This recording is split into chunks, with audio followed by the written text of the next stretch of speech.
How's it going, everyone? I'm super excited to share this video with you today. It's the podcast episode 9 with the one and only Max De Silva. Now, it's a little bit of a long one. We go into a lot of different topics. So sit down, relax, maybe fix up some food, maybe stick with this one on the way to work. Enjoy the video and let me know what you think down in the comments section below. Welcome everyone, welcome to podcast episode 9. This is the Bold Cafe podcast, and today we have got a very, very special guest. We finally hooked up with Mr. Max De Silva. Hello Max, how are you? Hey guys, I'm great. Good. We're excited. Yeah, this is a big moment. This is an exciting moment for the Bold Cafe podcast. So, if you are a listener or a watcher of the podcast, then you will know that usually we feature, guys' hair loss stories, their experiences with hair loss, in the hope that, other guys who are struggling with the hair loss can watch us talk about it openly, our experiences with it, and, we can feel confident about it, we're not alone, and I really think it helps people. Max, if you are, a fan of Max, I'm sure a lot of you guys watching this already know, he has done his own sort of series of videos talking about his experiences with hair loss over on his YouTube channel. And he has, of course, written the book, which we featured on the channel before, and all the links to those will be down in the description box.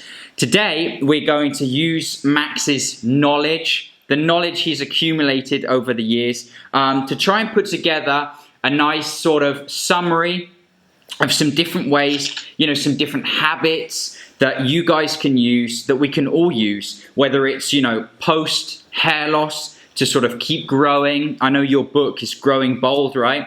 Keep growing as a person after you've dealt with the hair loss. But hey, even if you're not dealing with the hair loss, we're going to talk about some really awesome stuff. It's perfect timing because, of course, there it is, the book. Awesome. Growing Bold. It's all about growing. So even there's guys out there, I know, Max has helped literally thousands of guys, get through the hair loss woes, as I like to call it, and myself, I've had loads of emails, messages, and it feels awesome. And so today, this one is for you guys, after you've dealt with it, how can you keep on growing, keep on progressing, and just, smash 2019 and beyond. So let's get into it, Max. Let's get straight into it. Recently, you've made videos talking about how you are, you want to give more. You want to give more to people. You want to share advice, right? Not just be about ourselves. We want to give value to people. And so the first thing I want to talk about, right, is public speaking, right? I think this is something that can really help you grow as a person, develop some sound, confident public speaking skills. So before I sort of, mention my own experiences, tell me a bit about your own experiences with public speaking, maybe in the past, and what you've been doing recently to try and improve those public speaking skills, improve those social skills. Let's start with that. Tell me a bit about your own experiences. Sure. So public speaking is something I'm not naturally good at. Also, same with YouTube. I'm not a natural for this stuff. Yeah. Was the guy that would shake in class when I gave presentations. I would stutter.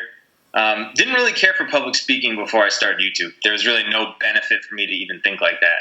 But once I started YouTube, I was like, down the line somewhere, I'm going to think about wanting to do something with speeches, because the guys I saw on YouTube that inspired me were master speakers. They would speak for hours, and I was like listening to them for hours, and I'm like, I want to do this. That's a skill, or that's a thing I'm going to have to one day need to do. Hopefully I get there. And I had some people in my life be like, hey, there's a thing called Toastmasters, which is it's like a get-together. People in different professions meet up, and they help each other get better at speaking. You just speak every week. And I pushed that off for like a year. Okay. And then finally, another person, a very close friend of mine, was doing it, and he said, you got to come with me. And this is a guy that I can't deny anything. He's helped me so much in my life, and if he asked me to do something, I can't turn down. That would feel so much pain in me. Yeah. So I went, shaking, I have like this breathing thing I do when I'm nervous, or I'll just like meditate, and I was just like, I couldn't shake it off. I'm in that room, and I know when there's a part where you can participate even if you're not a member. And I was like, oh, like they're like, all right, table topics. It's off the top of the head for a minute. We're gonna give you the topic. Who wants to go first? I'm like, then that's something YouTube helped me with. You just got to do it. Just got to do it. Benefits will come. I've started going there every week.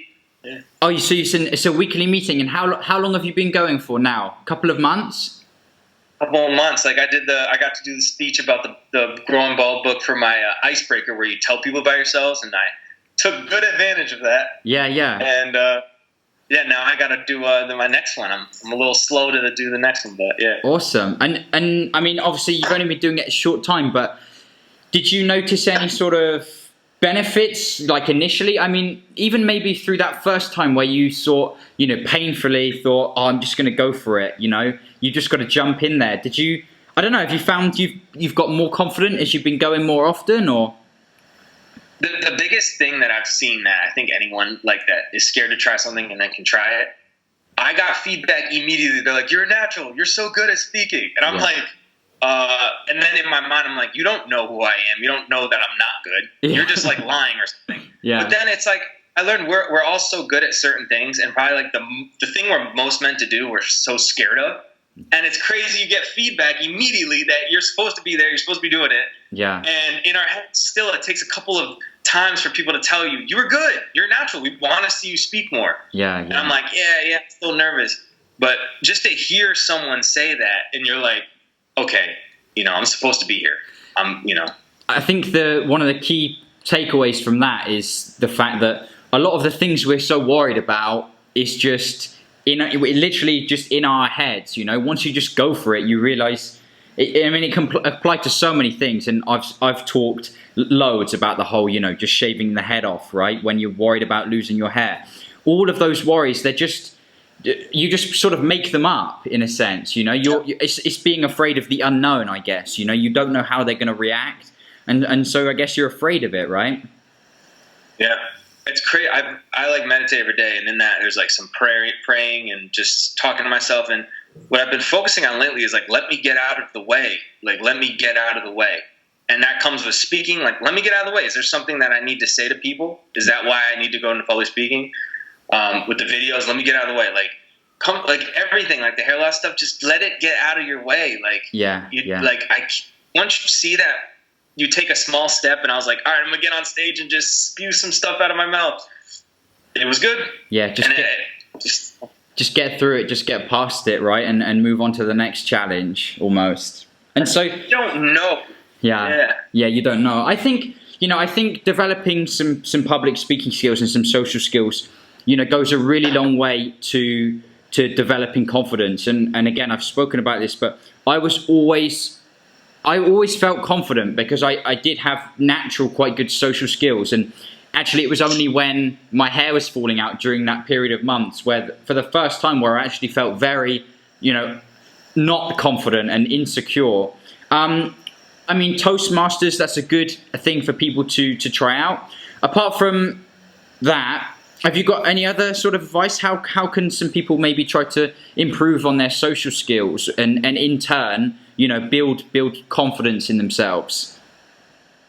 So I went through a period of my life. I was a single man, and I was like, I'm going to go out, not drink, and I'm going to try to talk to everyone. Mostly girls, but I'm going to go out I was living, one time I was near Washington, D.C., and one time in New York City. And I went out both nights on the weekends, and I made some friends, but they kind of weren't.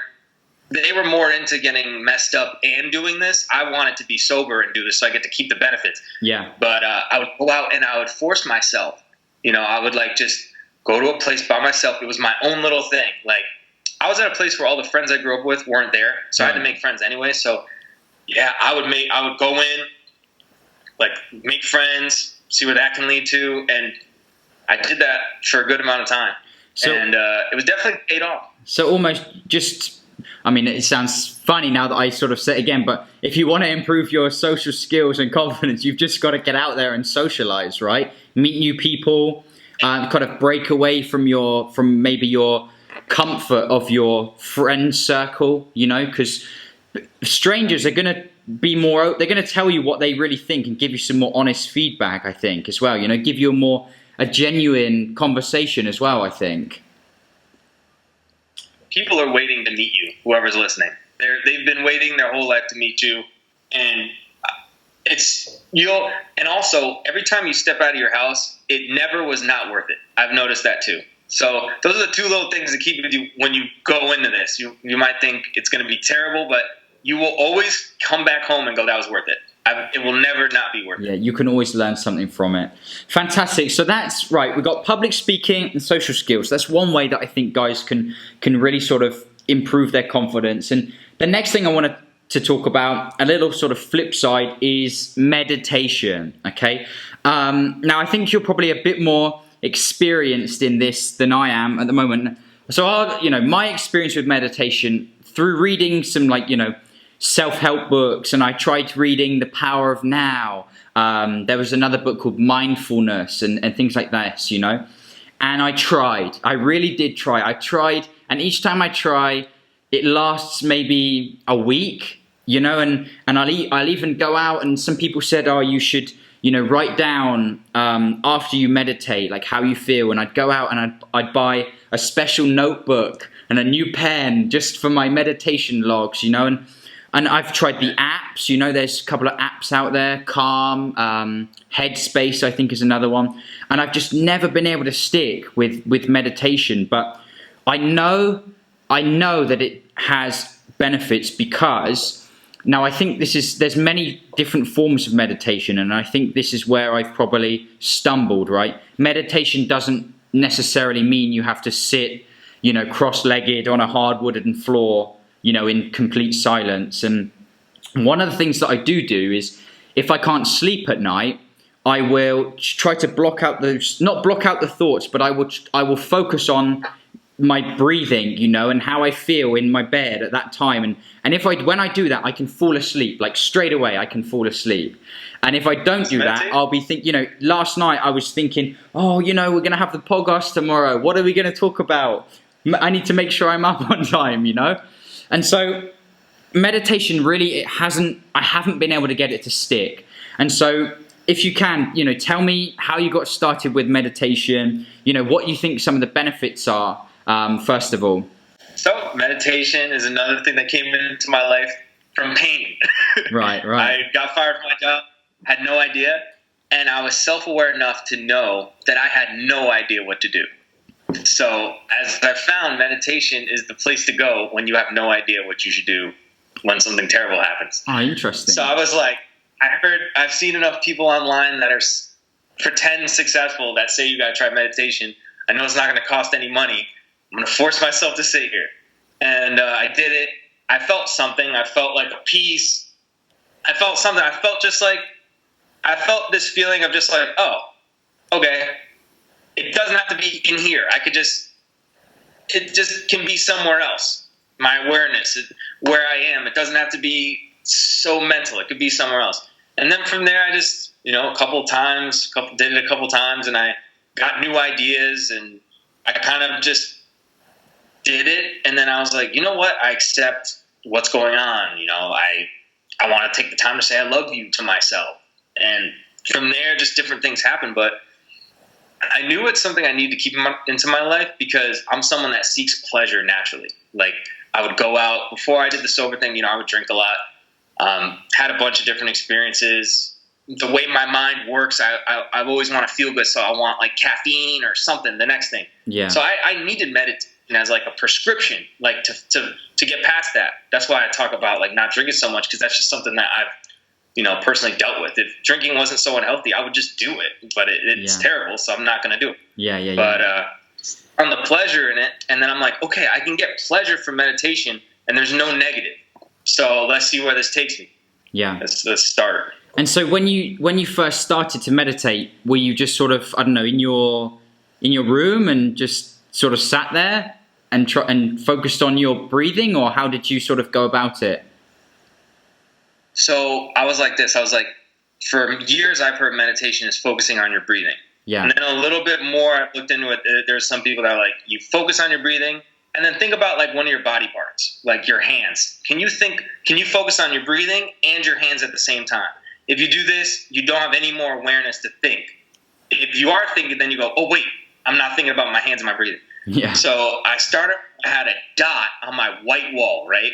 And I was like, I'm going to stare at that dot for 20 minutes. I'm going to set an alarm. I'm going to stare at that dot. I don't care what happens if I'm thinking or breathing or whatever.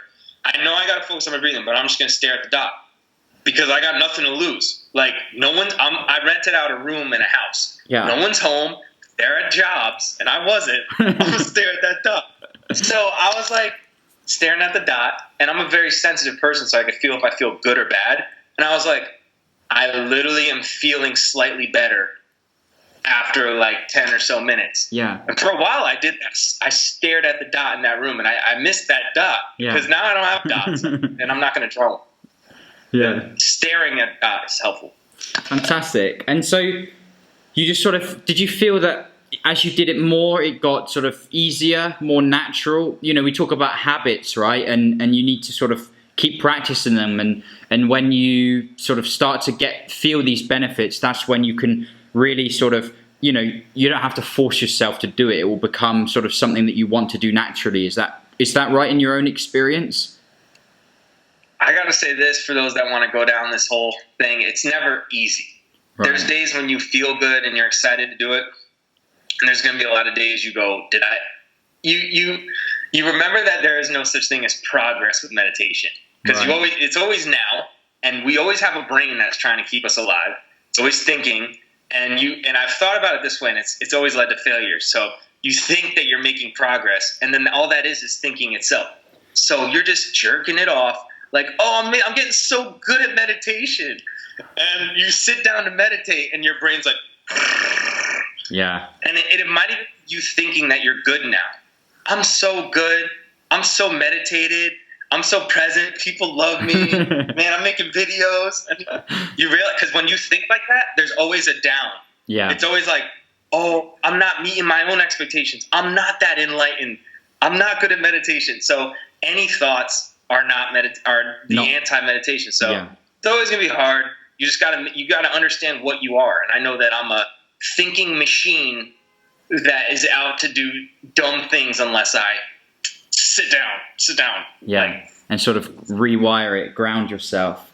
And so if there's anyone, I think, you know, I'm going to try, this is something that I've been trying, but we talk about, you know, implementing all these different sort of good habits to you know, grow and whatnot. And I think you can't do it all at once. You know, I put a video out the other day that was like one of these morning routines of a successful CEO, you know? So it's like, wake up at 4 a.m., go for a run, meditate, you know, drink egg whites, do press ups, you know, write in my journal. And like, if you can't just one day say like, okay, tomorrow it's 4 a.m., I'm going to do that whole morning routine. You know, I'm pretty sure that's not how it works. You know, you've got to slowly implement things. And I guess try it, right? Give it a real good try for, I don't know, 30 days or something. And if you really think, oh, this isn't for me, throw it out and try a new one, right? Try something else.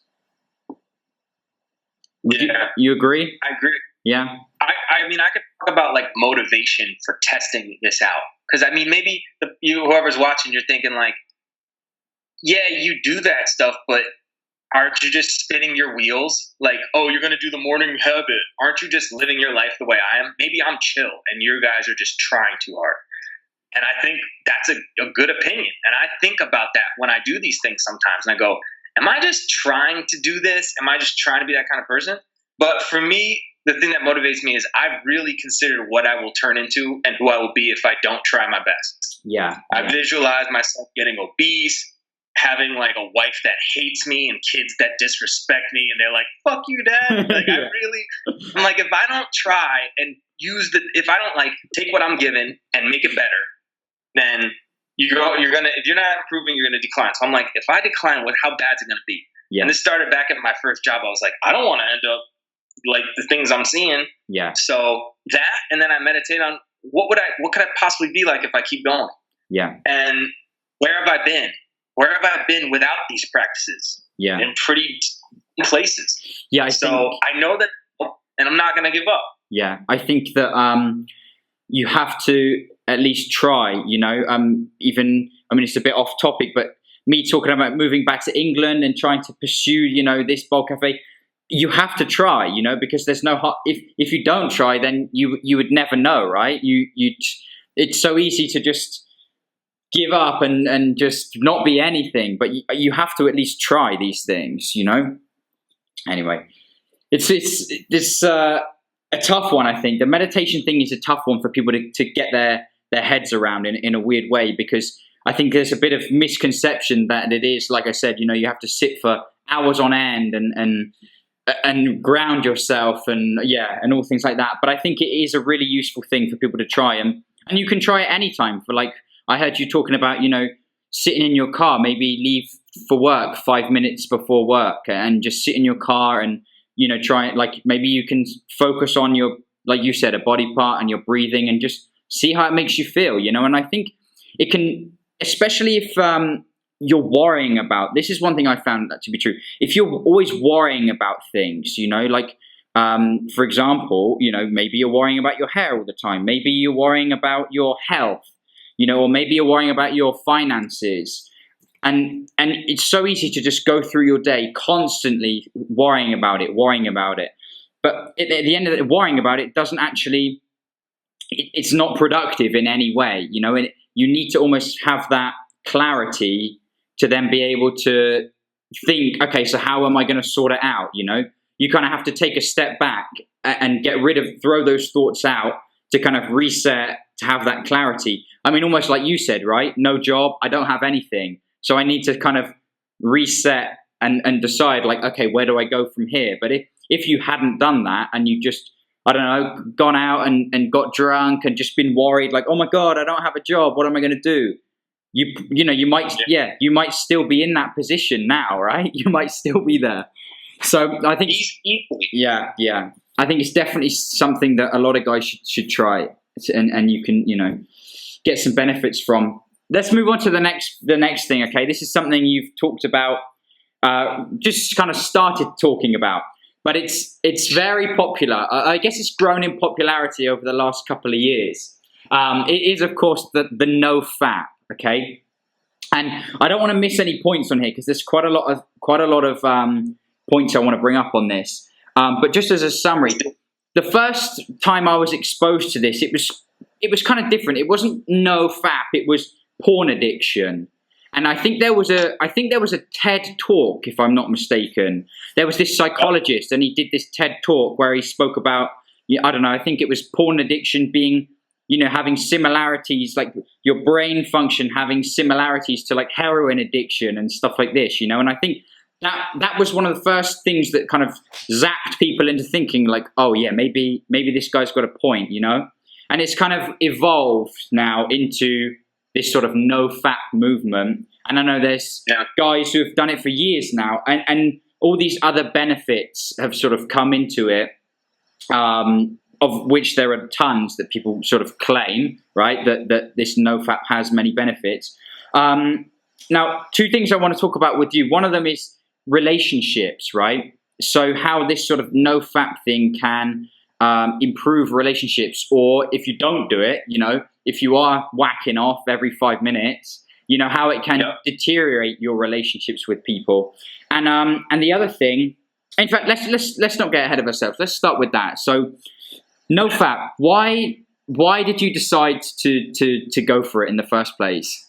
Okay, so when you make a YouTube channel and you're a man and you do anything in the realm of talking about getting better or things you've tried to improve yourself, you're going to get comments about people saying, did you try no fap? Have you done no fap? I got no fap comments for 2 years of my life before I even thought. I thought that was weird. I was like, stop talking about masturbation to me. I don't care. Maybe you should do it. I would say to people, you should do it and then tell me if it works. Yeah. Because I'm good. I'm going to keep. And it's not like I even thought in my head, like, I'm going to keep watching porn. I was like, I'm going to keep living. But then those 2 years, I became very conscious of what my life was actually like. And every time I was gonna do like watch porn, right? Because we as men, that's like our thing that we kind of just X out. Yeah. It didn't happen. You do it every day. You do it every other day. You do it 3 times a week. It didn't happen. Yeah. But if we were aware and remembered what we looked like, Yeah. who were we when we like?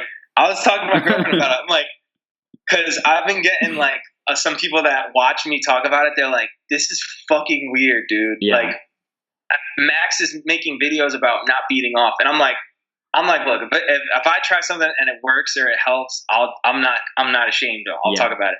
And I'm like, if you think that it's weird that I'm talking about it, imagine like pulling down your pants, being butt ass naked by yourself in your computer chair, and watching a buffet of girls have sex. Yeah. And you just take your hand and just even you're gonna go set it up and get lube, moisturizer, or even just dry, and you're gonna sit there and beat off. And then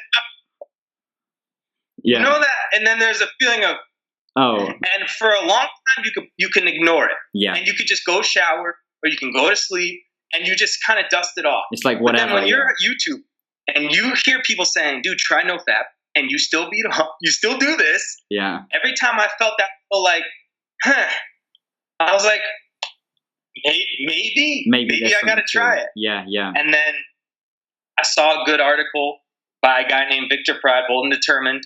The blog that helped me start YouTube. So boldanddetermined.com. I'm always gonna, shout out that. He made an article called NoFap November. And he's a guy that, if he's gonna talk about something, I'm like, cool. I mean, it's on the table. If I see him talk about it, he's NoFap got to that point. He's going to talk about it. So he made a great article. Just do it for November. I was like, cool. I'm going to make a log in the Facebook group. It's going to be me and whoever wants to do it. If I log something in the group, I'm going to do it because now I'm held accountable. And then I did it for 30 days, and it's been like 70 days now. Wow. Yeah. That's a long time, right? If you want to ask me a question, I could just keep talking. No, awesome. So you've tried it for 70 days and what have you noticed from it, right? What benefits does it have? People are talking about crazy things, like increased energy. And the thing that I want to talk about more, because I think maybe some guys watching this can probably relate, right, is I'm sure you've had the same thing. I get so many comments of people that say, bald guys cannot get girlfriends, or bald guys have no chance of getting married, my life's over, I'm never going to get a girlfriend because I'm bald, right? And of course I say that's just complete rubbish, right? It's just not true.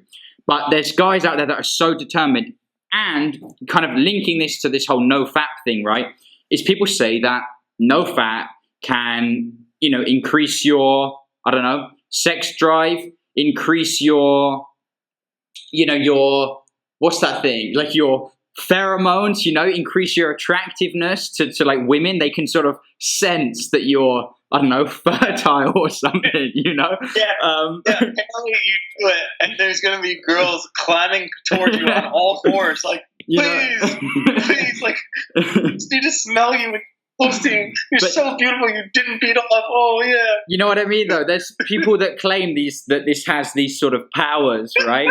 And and so do you think, is it a thing that people can use that is going to have any effect in that regard?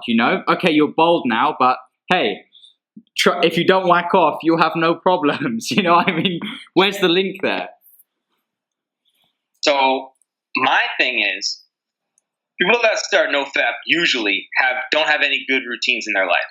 I've watched a couple guys on YouTube say, I started NoFap, then I started meditating, and then I started reading books, and then I started this YouTube channel, and now I'm here, guys. I fixed a lot of things in my life, starting with NoFap. I, on the other hand, had everything locked in, but I still watch porn. Yeah. Everything was money in my life. Like, everything I wanted to be, I was doing it. I was going hard. I was stepping into the things I was scared of.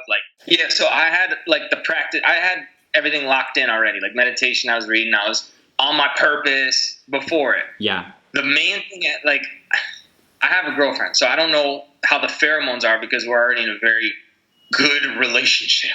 I can't imagine, very noticeable differences when it's already everything I've wanted it to be.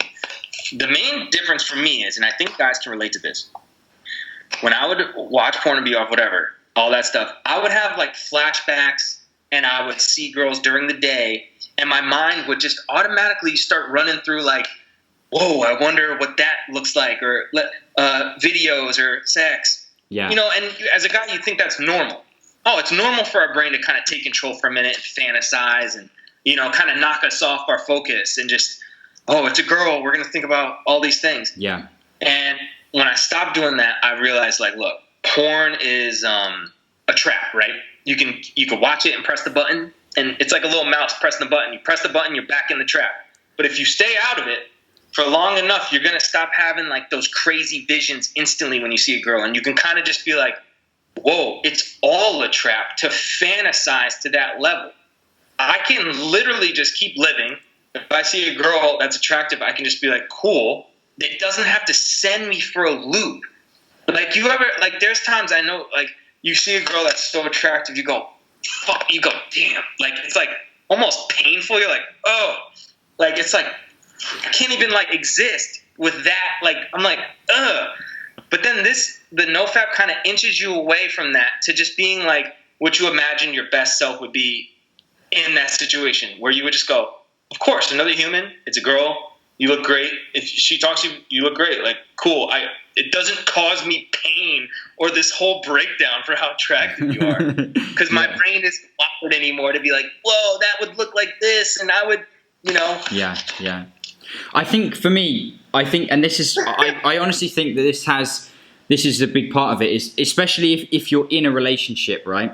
I honestly do think it goes a long way to bring you closer to your partner, you know, because it's just not, you know, and I've thought about this for a long time, and I've had this argument where, like, oh, you know, okay, we're human beings, but if you strip all that away, we're just animals, right? We're male animals, and the only reason why we're here is to reproduce, right? If you take everything away, that is literally the only reason why we exist on this planet. So I then thought, okay, well, then it must be normal that if you see all these hot girls every day, that you're going to want to go and do that, you know? Okay, I'm not going to, because you're in a relationship, but I thought it's only natural then that you think like, oh yeah, I'd love to do that with that chick, or that, you know, and I think like, oh, that's normal, right? Because I'm a guy and I'm here to reproduce as much as I can.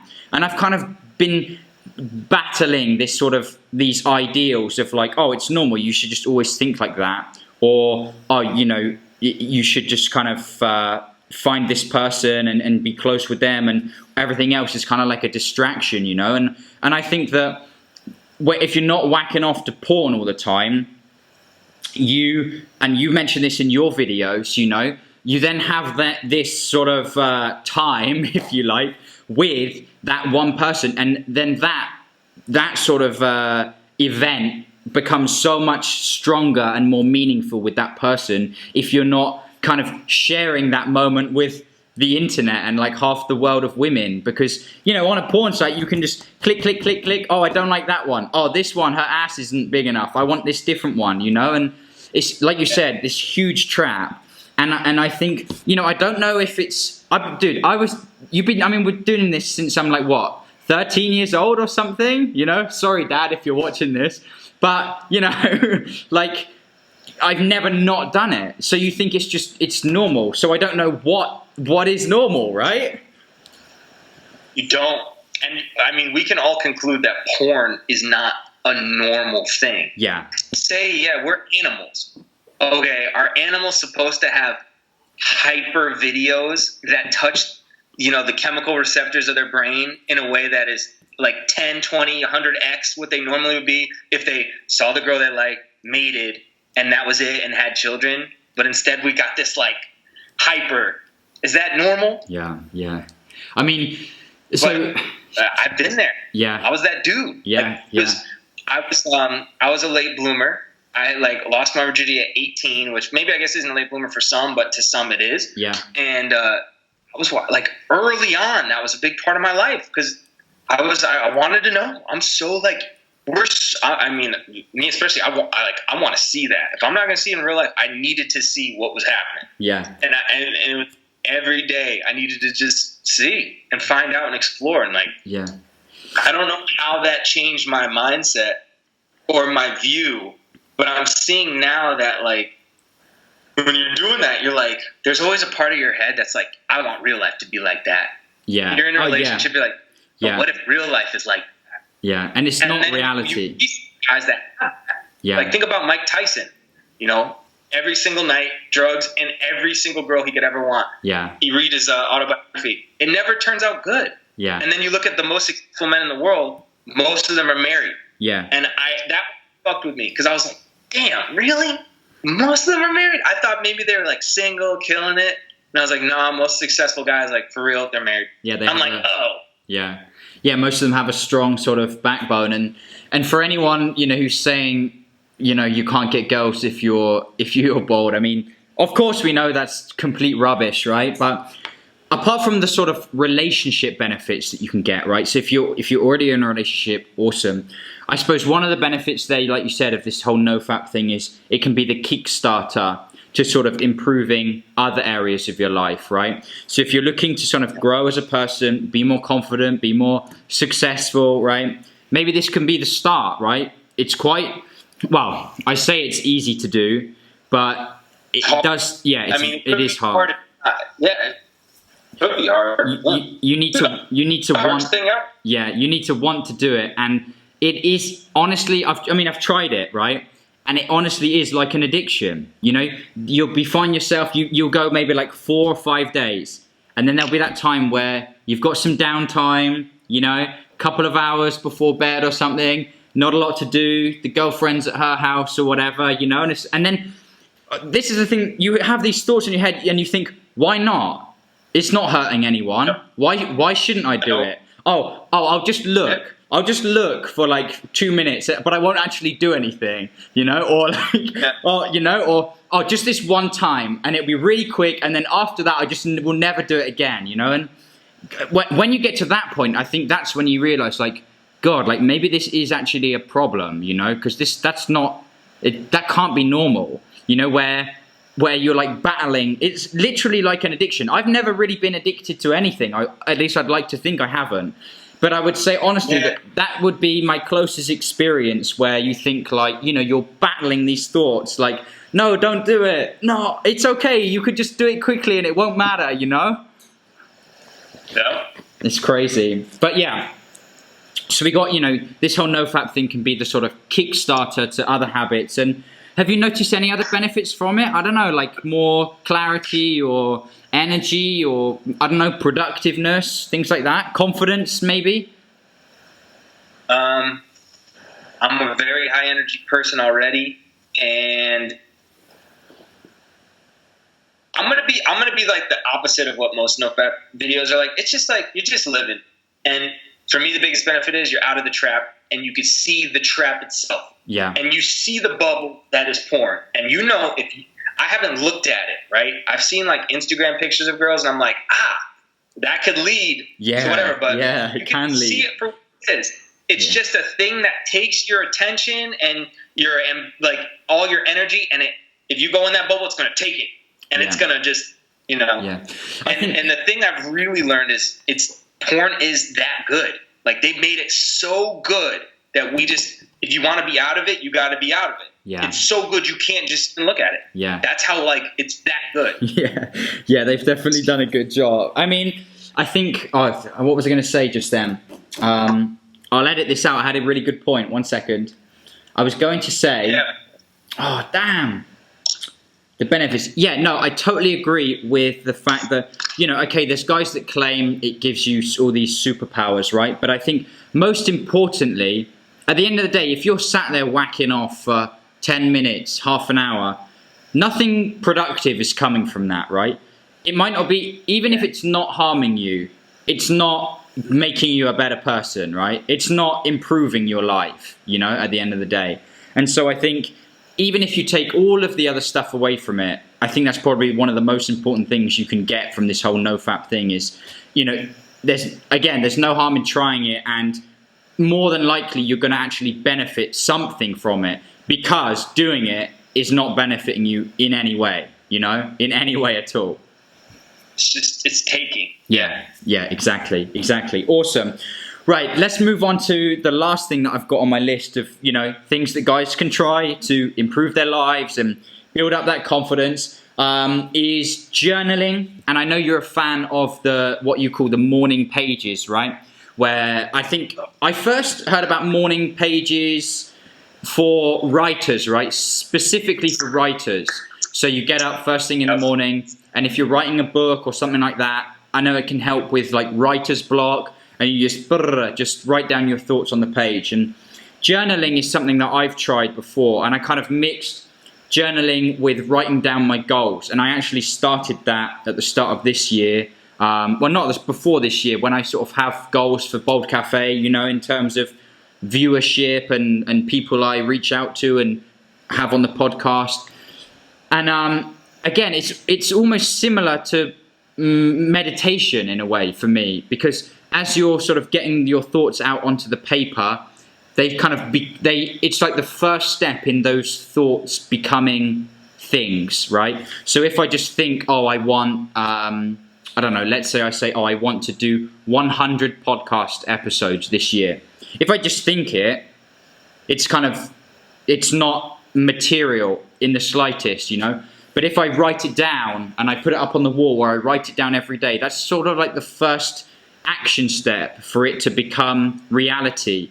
I mean, that's my experience with journaling. I think it's a really useful tool for people. Why don't you tell me, your experiences with this, like morning pages and sort of how you think it's benefited yourself? Yeah, what you just said is really powerful. I wanted to touch on, like, if you write something down, then it's actually real. Yeah. When we think these grand, like, thoughts for ourselves, it's comforting to know that if we don't write it down, it'll go away, and we can, like, blame it on our brain forgetting, and we could let the time pass, and we don't have to do it. Yeah. But if you're really serious about this, whatever you want, that crazy thought in your head, like, when you write it down, you will start moving towards it. Like, it's just, you can't, unless you take that ball or that paper and you crumple it up and you throw away like your dreams, right? Like, you start moving towards it. So big thing for me, like, I wrote before I started YouTube, I wrote like a letter, from Think and Grow Rich, Napoleon Hill. It tells you how to structure a letter that you're going to read every morning and night. So I did that. And I write down things I read every morning and night.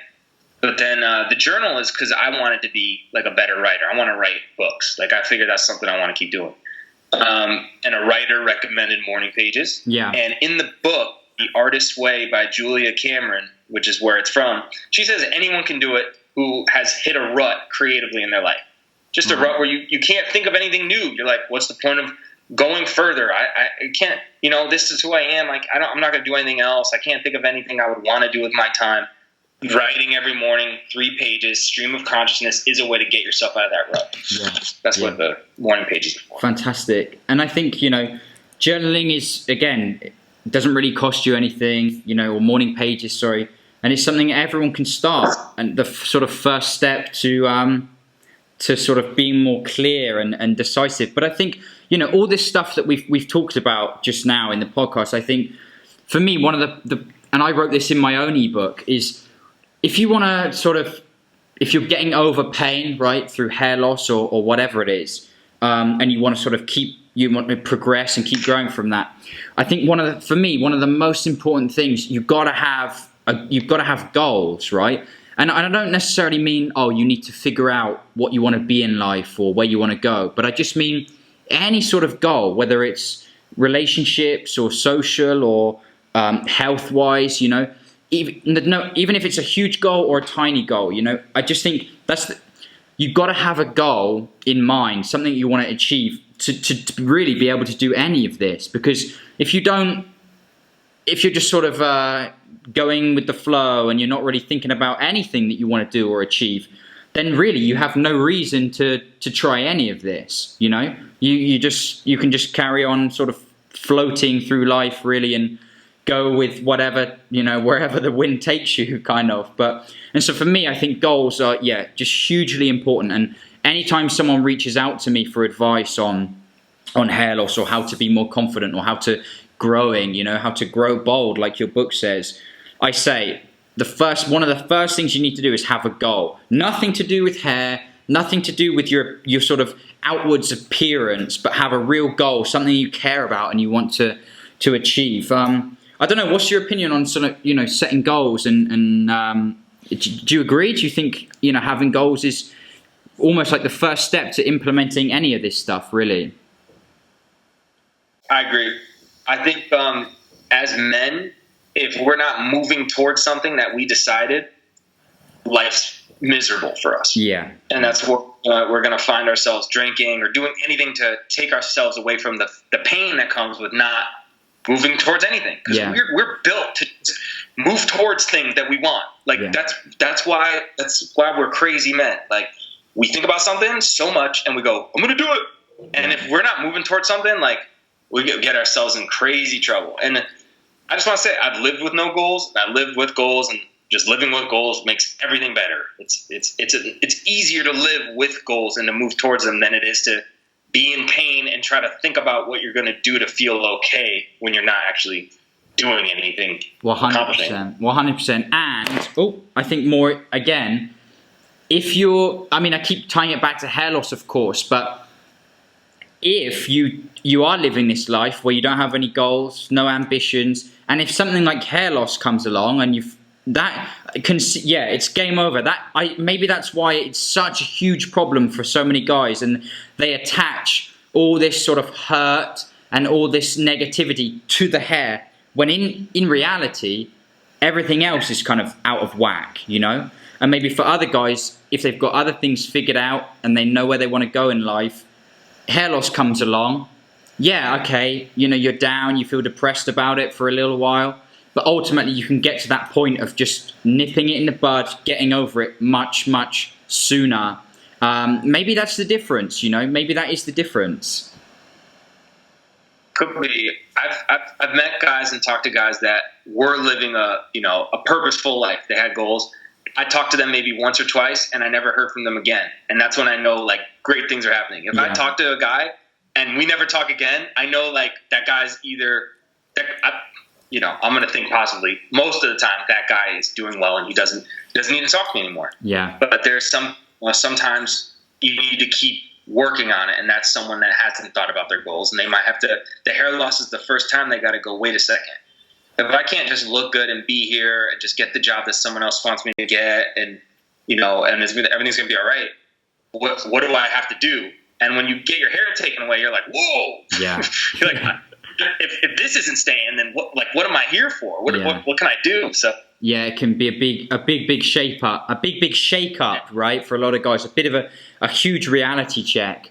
But it's interesting, I find it so interesting to talk about this stuff. I think probably because I've experienced it myself, and I don't know, I just feel so passionately about it. And you probably had the same thing, talking to so many different guys, and everyone's experience is slightly different. And I think there's a lot more that can be done with all this.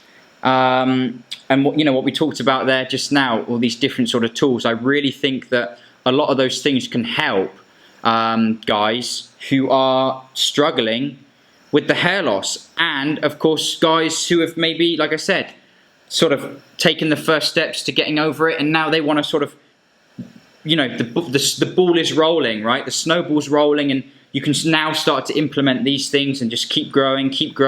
I always reply to these guys. I say, guys that message me on Instagram or whatever, and they tell me, oh, I did it, I shaved it off, I feel good. And I always say it's onwards and upwards from here. It's literally onwards and upwards, and it really is.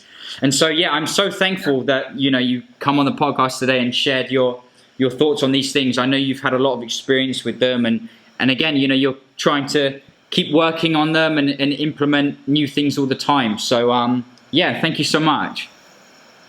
Thank you. It's been cool to see your channel and the way you've done everything.